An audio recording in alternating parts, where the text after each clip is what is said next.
sejam muito bem-vindos ao Momento Médico com Nádia Sepúlveda. Eu sou médica de família e por aqui falamos de saúde de uma forma prática, simples e descontraída. Estou de volta para falar de um tema que faz todo sentido depois do meu Momento Médico sobre pós-parto, que é as 13 dúvidas sobre recém-nascido mais comuns para os pais, quer sejam de primeira viagem, quer já sejam de segunda ou terceira, porque há sempre atualizações, há sempre coisas novas, por isso venham daí. Primeira dúvida, vamos ter alta da maternidade? Quais é que são assim as principais orientações que nós precisamos?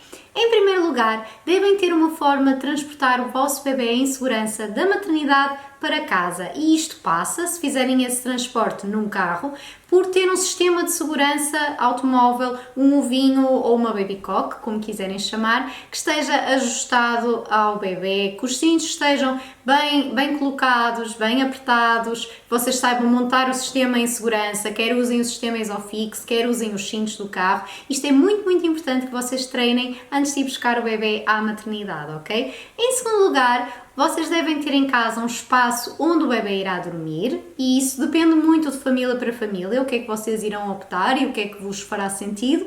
Em princípio, até aos 6, 12 meses, sobretudo, é importante que o bebê fique no quarto dos pais, quer seja numa caminha própria, quer seja junto dos pais, cumprindo todas as normas de segurança. E se vocês quiserem saber quais é que são estas normas de segurança, quais é que são as formas de deitar o bebê de uma forma segura, convido-vos a irem espreitar o meu Instagram, _Nádia Sepúlveda, porque eu já fiz uma série de publicações sobre esse tema. Pois, em termos dos restantes preparativos, é também importante que a casa já esteja minimamente aquecida, não aqueçam em demasia, está bem? A temperatura ideal para um recém-nascido ronda ali os 20, 21 graus, nunca muito mais que isso. Basicamente, assim, em termos de cuidados com a casa, é isto que é assim o essencial, ok? E uma das coisas mais assustadoras é para os pais de primeira viagem levarem o recém-nascido pela primeira vez para casa, é todo assim um novo sentimento, mas acreditem que aos pouquinhos vocês vão tornar-se mais confiantes e vão perceber melhor as necessidades do vosso bebê. Uma das outras coisas muito importantes à saída da maternidade, se tiverem um balcão de cidadão ainda na maternidade, será registarem o vosso bebê, darem-lhe o nome, ficar tudo oficializado. Se vocês tiverem o bebê num local que não tenham destes balcões, vocês podem fazê-lo online até ao 20º dia de vida do bebê. Da mesma maneira, vocês também devem fazer o cartão de cidadão do bebê, que é obrigatório até ao 20º dia de vida da criança. Depois, em termos de outras burocracias importantes, vocês devem notificar o vosso centro de saúde onde o bebê estiver inscrito ou onde o bebê vai estar inscrito, não é? Avisar que o bebê nasceu.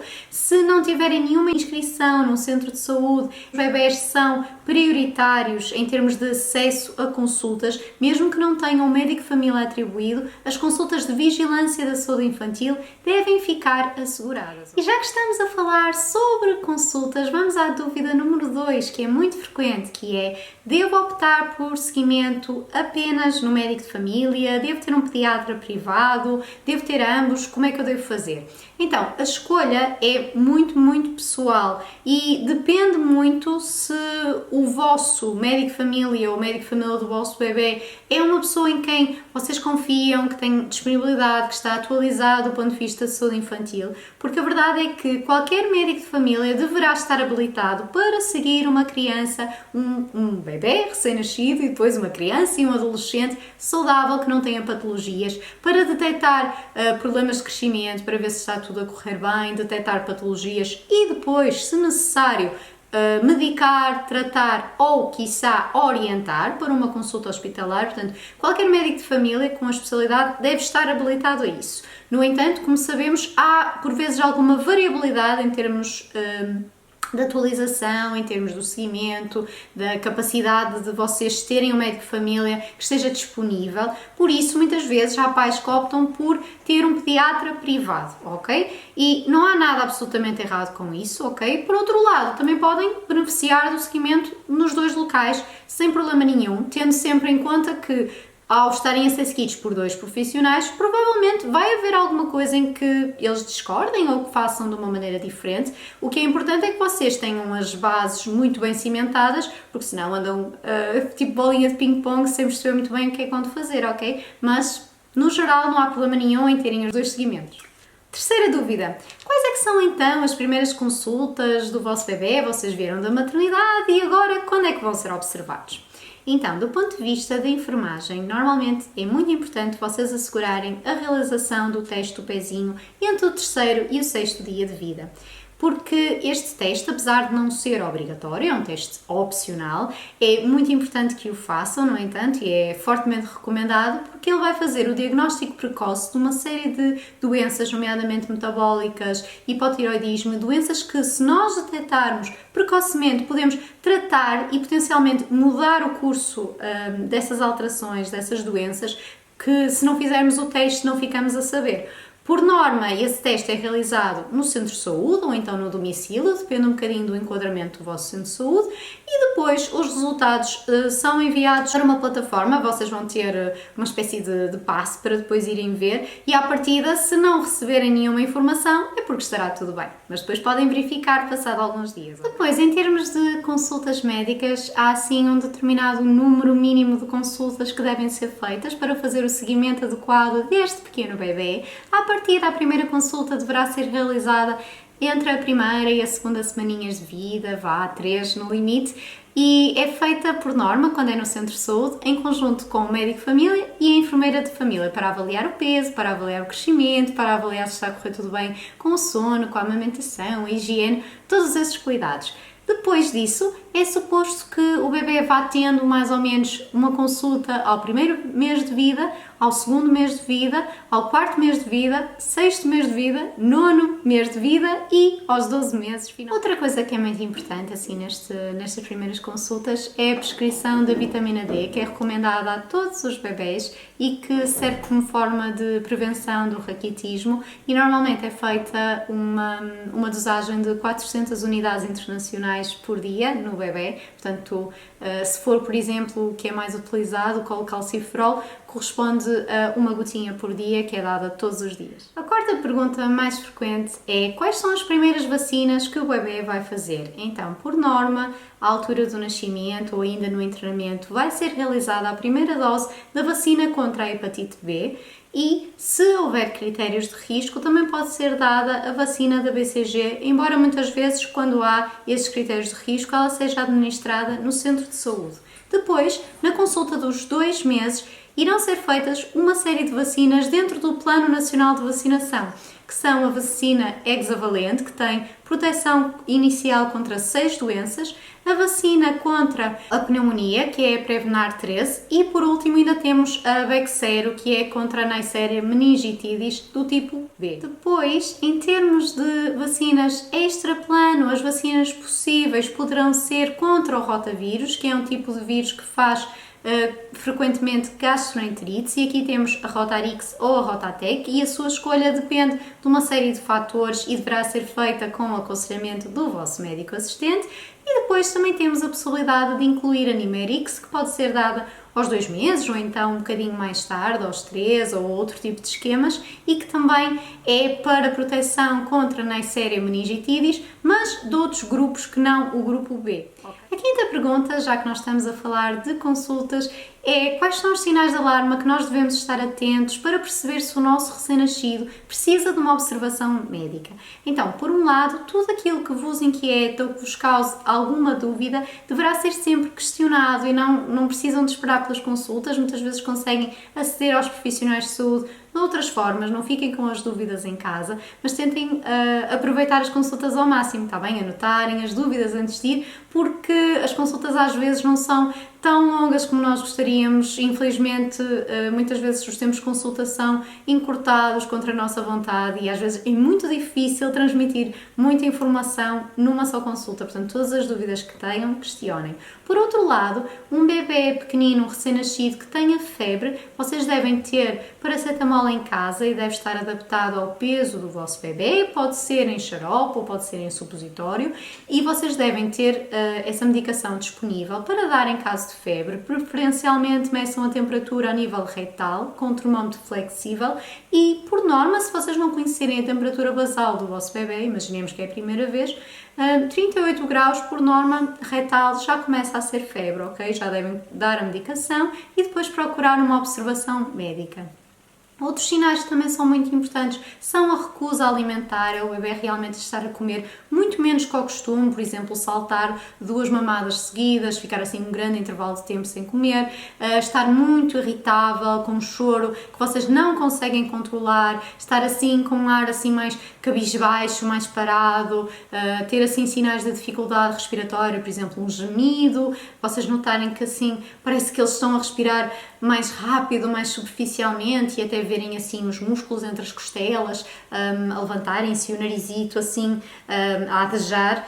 Isso são tudo sinais de que alguma coisa pode não estar bem, ok? Devem motivar uma ida à urgência ou a uma consulta médica com alguma brevidade. Por outro lado, se vocês também virem que o bebê está a ficar azulado ou está assim com a pele assim marmoreada, parece assim com laivos, também é importante ser visto. A sexta dúvida tem a ver com o que é que devemos esperar do sono do bebê. Então, nos primeiros tempos, o recém-nascido passa a maior parte do tempo a dormir. É muito muito normal que o recém-nascido em 24 horas durma 14, 16 horas ou mais. Ele está a recuperar, está a habituar-se a este novo mundo exterior que ele ainda não conhece. E por isso ele passar grande parte do tempo a dormir é perfeitamente expectável. O que acontece muitas vezes é que eles têm períodos de sono que são mais curtinhos e acordam, fazem a mudança da fralda, vocês dão de mamar ou dão o leite e ele volta a adormecer e vai fazendo assim estes ciclozinhos. Portanto, de noite não é expectável que um recém-nascido, sobretudo nas primeiras semanas, vos durma a noite inteira, nem nada que se pareça, ok? É perfeitamente normal que ele vá acordando, até porque a própria arquitetura de sono ainda é muito de despertar com facilidade para perceber se está tudo bem, para perceber se está em segurança. Portanto, é normal que isso aconteça, não é suposto eles dormirem a noite toda. O que nos leva à sétima pergunta, que é uma pergunta muito frequente, que é se devemos acordar ou não o bebê de 3 em 3 horas. Então, se vocês tiverem um bebê saudável, que tenha tido uma boa progressão em termos de peso, se não houver assim nenhum fator de risco, vocês não precisam de acordar o bebê de 3 em 3 horas, nem 2 em 2 horas para o alimentar. Podem começar progressivamente a respeitar os horários do bebê, até porque é durante o sono que o bebê cresce. Oitava pergunta: como é que gerimos a alimentação do bebê? Então, vocês têm essencialmente 2 opções, sendo que o leite materno será aquela opção que é mais fisiológica, que é um leite mais adaptado ao vosso bebê, adaptado às necessidades particulares, às necessidades em termos de energia, do próprio conteúdo do leite. E inicialmente vocês vão ter o colostro, que é um leite que é muito amarelado, é um leite que é em pouquinha quantidade, mas isso não importa, porque o estômago de um recém-nascido é mesmo muito pequenino, é assim do tamanho de uma cereja, por isso, por pouca quantidade que pareça, não duvidem que consegue alimentar o bebê se correr tudo bem. Depois, em termos de evolução, o leite progressivamente vai ficando com uma composição diferente, vai ficando em maior quantidade, até para acompanhar o desenvolvimento do próprio bebê e do seu estômago e das suas necessidades energéticas. Se por algum motivo, por opção, por algum problema na amamentação, por alguma doença, qualquer coisa desse género, por vezes é necessário vocês darem só leite adaptado ou então fazerem um regime misto. E neste caso do leite adaptado existem várias opções disponíveis no mercado, é uma questão de perceberem qual é que fará mais sentido para vocês, sempre adaptado à idade do bebê e às circunstâncias particulares, e no próprio rótulo vocês têm uma forma de se guiarem e de perceberem mais ou menos qual é a quantidade, mas devem sempre procurar perceber quais são os sinais de saciedade do bebê, porque muitas vezes nós temos tendência a oferecer o biberon um bocadinho mais e por vezes podemos alimentar em excesso o bebê. Por isso é muito, muito importante nós identificarmos quando é que o bebê tem fome e estarmos muito atentos a isso, e por outro lado também sabermos os sinais de saciedade. Então, por norma, quando um bebê está com fome, vocês devem estar atentos aos primeiros sinais, que é para não esperarem que o bebê fique mais desesperado, mais esfomeado, entre aspas, e em que depois é mais difícil para ele alimentar-se, vai engolir mais ar, vai ficar mais agitado, mais aborrecido e às vezes até recusa alimentar-se mesmo tendo fome. Portanto, é importante vocês começarem a perceber como ler o vosso bebê, e isto é uma coisa que se vai desenvolvendo. No início parece tudo igual, mas depois vocês vão ganhar essa experiência.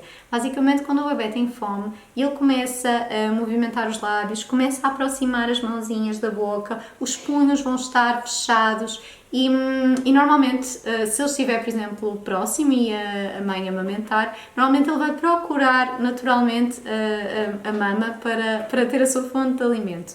E no caso dos bebés que sejam alimentados por biberon, se vocês prepararem um biberon, muitas vezes eles próprios também já tentam chegar mais perto da fonte de alimento. Inversamente, em termos de sinais de saciedade, normalmente um bebê saciado é um bebê que fica mais calmo, que fica mais molinho, as palmas abertas, o bebê tem um ar assim mais satisfeito, mais tranquilo. Muitas vezes adormecem a comer, o que é perfeitamente normal e vai provavelmente acontecer durante muito, muito tempo ao longo dos vários meses de vida do vosso bebê. E afastam-se naturalmente da fonte de alimento, ou saem da maminha, ou removem a cara do biberon, viram a cara para o lado, esse género de coisas são tudo sinais de saciedade. Depois, para vocês perceberem se o bebê se está a alimentar o suficiente, por norma, vocês têm que ver estes sinais de saciedade e, por outro lado, ver se temos fraldas molhadas, temos 5, 6 fralditas molhadas mais ou menos por dia, se ele está a fazer cocó como deve ser. Isso tudo dá-nos a pista de que o bebê se está a alimentar bem e de que este circuito está a funcionar como deve ser. A segunda pergunta é: que perda de peso é que é considerada normal? Então, muitas vezes o bebê nasce com um determinado peso e naturalmente vai perder parte desse peso, até porque o bebê está inchado, está edemaciado, com um grande conteúdo de água, estava ali numa piscina, por isso é natural haver essa flutuação. Por norma, os bebés podem perder até 10 a 12% do peso ao nascimento e, por norma, também o recuperam até à 3ª semana de vida. Por isso, não fiquem preocupados, mesmo que a progressão não seja muito rápida, ela vai acontecer na maioria dos casos, ok? Não fiquem alertados por esta questão do peso, isto é perfeitamente normal. E se vocês depois deste tempo, destas 3 semanas, virem que o bebê por mês ganha mais ou menos meio quilo, está tudo bem encaminhado. Se quiserem ver a questão pelas gramas por dia, que é uma coisa que eu pessoalmente não acho assim tão necessária e acho que se coloca demasiado peso em cima do peso da criança, passo a redundância. Um bebê que seja amamentado a engordar 15 a 30 gramas por dia é perfeitamente razoável, é um peso muito bom, ok? Portanto, não se deixem muitas vezes convencer por números mais altos, que o bebê tem que engordar mais ou menos, ok? Portanto, tenham calma, confiem no vosso instinto e se estiverem a ter algum problema do ponto de vista da alimentação do bebê, procurem ajuda, ok? Nomeadamente em termos de amamentação, pode ser muito, muito importante vocês terem um acompanhamento especializado, ver se a pega está bem feita, se está tudo a correr bem, se vocês têm dores, se corre tudo ok. E nesse sentido, relembro que no próximo mês eu irei dedicar o mês inteiro a falar sobre alimentação nos primeiros 6 meses de vida do bebê, ok? Que vai incluir amamentação, leite adaptado, uma série de dúvidas que os pais têm normalmente. Portanto, fiquem atentos no meu Instagram, _nadespolvo. A 10ª pergunta é: como interpretar o choro do bebê e como acalmar um bebê que chora? Então, é daquelas dúvidas que realmente é muito particular, porque cada bebê é um bebê, há bebés mais intensos que outros, isso é perfeitamente normal, não é sinal que vocês estão a fazer nada de errado, da mesma maneira que as pessoas são diferentes, os bebés também podem ser diferentes, e não há nada de errado com isso, não há bons bebés e maus bebés, ok? São todos bebés incríveis com as suas particularidades, e a verdade é que há bebés que choram muito mais e que há uma maior dificuldade em interpretar quais é que são as suas necessidades. Mas vocês, com o tempo, vão começar a perceber o que é que são sinais de fome, o que é que são sinais de que têm cólicas, quais é que são os sinais de terem a fralda suja, de precisarem de aconchego, porque isso o choro do bebê é uma necessidade, significa que há algo que eles necessitam e nós temos que perceber o que é. Muitas vezes um bebê está a chorar e nós não entendemos muito bem porquê e tentamos passar mentalmente, ora bem, alimentamos, mudamos a fralda, damos carinho, o que é que será que falta mais, não é? E às vezes os bebês também choram porque querem dormir, porque têm sono e um bebê nunca pede nada que não precise e muitas vezes temos que lutar contra a nossa privação de sono, contra toda a dificuldade do pós-parto e estar também abertos a ouvir o nosso bebê, porque o choro é a maneira dele falar. Para nós acalmarmos, muitas vezes o que ajuda é uma série de estratégias de conforto, muitas vezes nas primeiras semanas de imitação do ambiente uterino, nomeadamente a técnica dos 5S, despirem-se e fazerem pele com pele também costuma ajudar bastante. Esta técnica dos 5S está assente em algumas estratégias, nomeadamente fazer swaddling, ou seja, envolver o bebê, enroscá-lo, e eu tenho a descrição de como podem fazer no meu Instagram também. Por outro lado, fazer o também é também pode acalmar bastante, e também utilizar o white noise, os sons uterinos, também pode ser uma forma de acalmar o vosso bebê. Balançar e fazer um movimento ritmado, não demasiado rápido, ok? Um movimento pausado, fazerem, por exemplo, uns squats, também é um movimento que normalmente acalma bastante a criança. Colocá-lo aqui no vosso braço, de barriguita para baixo, também pode ajudar bastante. É uma posição que também é bastante confortável, por exemplo, no caso deles terem cólicas. E por outro lado, o que também ajuda sempre muito a acalmar um bebê que chora é a sucção não nutritiva, quer seja na maminha, se a mamãe amamentar, ou numa chupeta, ou num dedo, se vocês recorrerem a chupeta, por exemplo, que muitos pais hoje em dia acabam por prescindir, e não é nada que seja obrigatório, mas podem usar o vosso dedo, usar esta zona aqui, que é mais semelhante à maminha e que, por exemplo, um papá poderá ajudar a acalmar o bebê, sem ser necessariamente a mamãe. A 11ª pergunta mais frequente é: como fazer os cuidados de higiene do recém-nascido? Então, eu estou a falar sobre este tema de forma exaustiva no meu Instagram, _Nádia Sepúlveda, mas queria só deixar assim umas linhas gerais, que é, nós habitualmente não recomendamos o banho diário ao bebê, até por uma questão de fragilidade da pele, por causa do pH não ser tão ácido como irá ser quando eles forem mais crescidos, e por isso, por uma questão de proteção e de fragilidade, recomendamos que os banhos não sejam muito demorados e que também não sejam demasiado frequentes. Se, por exemplo, vocês fizerem 2 a 3 banhos por semana, está perfeitamente adequado. Vocês podem não utilizar produtos, podem lavar o bebê apenas com água, por exemplo, com um sabão 100% de azeite, também é muito válido. Ou então, se tiverem essa disponibilidade e essa vontade, comprar uma gama específica para bebê em que vocês confiem e que não tenha demasiados ingredientes, que seja sem perfumes,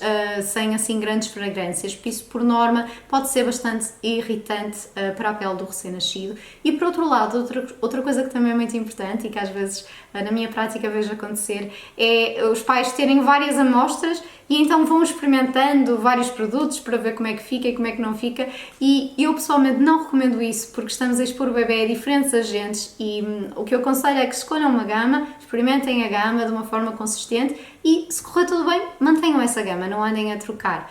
Outra das coisas que também acho que é muito importante, e há assim muito marketing em torno disto, é não utilizarem demasiados produtos. Menos é mais em muitas coisas, e na pele do recém-nascido, totalmente. Portanto, vocês podem, mesmo que tenham uma gama, vocês podem optar por ter o gel de banho, que dá para o couro cabeludo e para o corpo, não precisam de mais nada, e depois ter um creme que seja emoliente para hidratar, se for necessário, e nem sempre é necessário hidratar, depende muito de recém-nascido para recém-nascido, vocês também vão ver. E depois, em termos de muda de fralda, também não é obrigatório vocês porem em todas as mudas da fralda um creme, muito menos um creme, por exemplo, com óxido de zinco, que é assim o ingrediente mais comum. O que vocês podem fazer é ver como é que reage a pele do vosso bebê.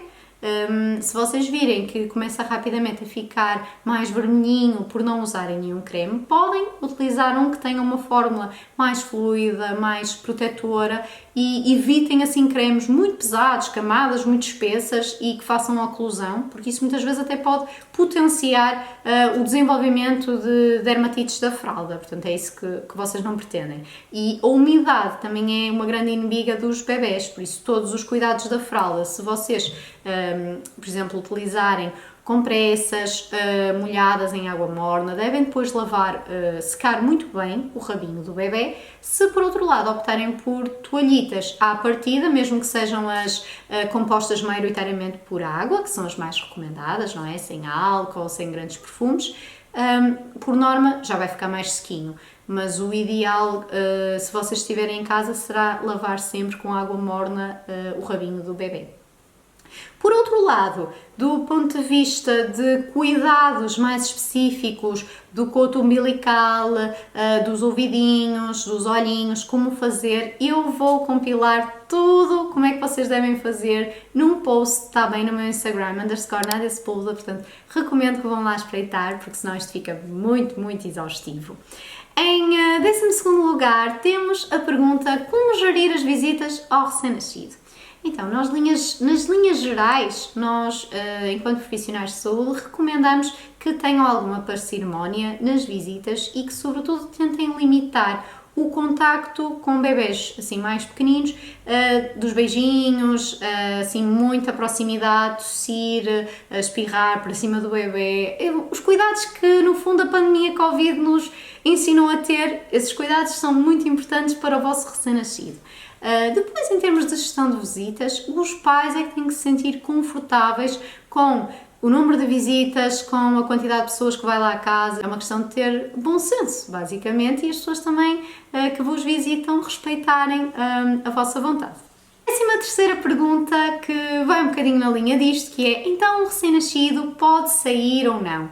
A verdade é que, se estiver bom tempo e se o bebê estiver bem agasalhado, adequado à temperatura exterior, vocês podem e devem expor o vosso bebê ao exterior. Atenção, ar livre.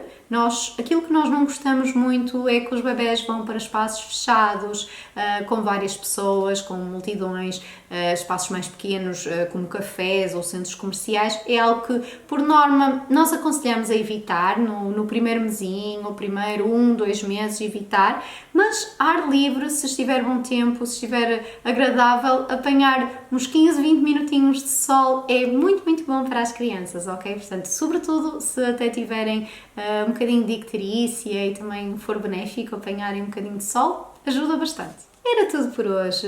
Desejo que a vossa parentalidade corra muito bem e lembrem-se, não há certos nem errados, há o instinto dos pais e muitas vezes nós temos que confiar naquilo que estamos a fazer. É normal ouvirmos muitas informações, ficarmos confusos, sobretudo quando somos pais de primeira viagem, mas há uma coisa que é primordial: vocês gostam do vosso bebê, vocês só querem o melhor para ele e por isso tentem reunir o máximo de informação, que seja confiável, de fontes seguras, mas também confiem um bocadinho no vosso coração e naquilo que o vosso instinto enquanto pais vos dita. E espero que esta aventura vos corra muito bem. Um grande beijinho. Obrigada por estarem aí.